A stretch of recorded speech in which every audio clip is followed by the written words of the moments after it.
Bismillahirrahmanirrahim. Assalamualaikum. Selamat datang ke channel Razali Yaakob. Hari ni aku nak buat konten berkenaan motosikal aku. Sebab dah lama aku tak buat konten berkenaan dengan Honda Jazz 125 Fi aku. Tapi sebelum tu kita tengok intro ni dulu. Stay tune, ni cerita santai.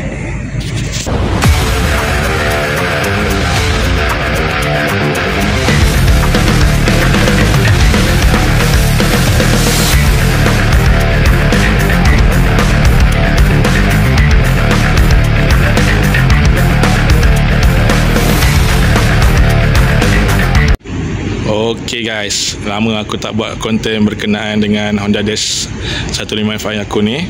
So kita buat orang dulu, jalan-jalan tengok motor dulu, pusing. Ni kat depan dia. Sekarang di bahagian hadapan macam ni sekarang. So cap dia aku dah spray warna chrome, warna silver. So ni kat depan dia semua. Alright, kat bawah ni aku letak stiker Red Bull. Stiker baru kan. Kat sini pun aku letak stiker Red Bull. So aku ni memang peminat stiker. Okay, nak ke mana-mana laju-laju. Kalau dah jodoh tak ke mana guys. Itu ada stiker YY Pang Racing Sport. Alright, sini ada stiker RB stiker. Right, tu sprocket. Sprocket tu aku baru tukar, baru 2 ke 3 hari lah. So aku tukar sprocket baru. Sprocket lama tu dah tajam sangat, dah tak boleh pakai. So bila pusing tayar dia ada bunyi sikit lah. So pakai sprocket yang sama juga, tapi saiz belakang ni aku pakai 38, depan aku pakai 15. Jenis dan model yang sama juga, rantai dan sprocket ni. So ni stiker original, tak nak spices. Alright, so belakang ni aku dah letak stiker reflected. So Red Bull aku tak sini. Alright, exhaust ni pun aku spray. So ada stiker Yoshimura di dekat situ. Dan juga stiker ni, warning bini punya seat. Tempat duduk ni khas untuk isteri saja.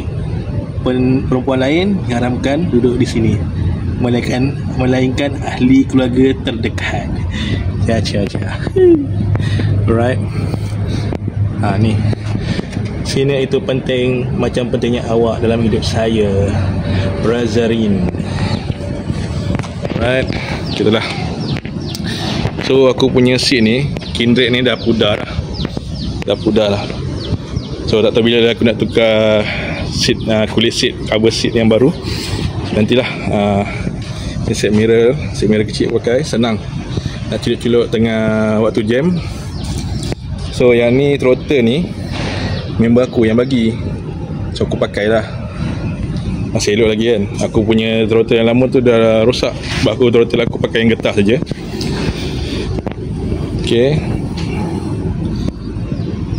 banyak stiker dekat motor aku ni, macam-macam stiker ada. Ni stiker Honda, stiker Malaysia,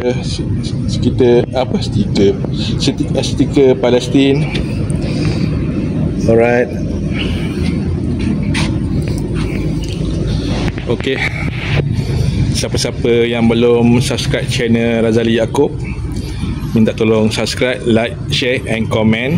Thank you guys. Tolong support guys. Aku kalau boleh nak cukupkan jumlah tontonan ni. Tak share dekat kawan-kawan korang. Okay, thank you guys. Jumpa lagi. Assalamualaikum.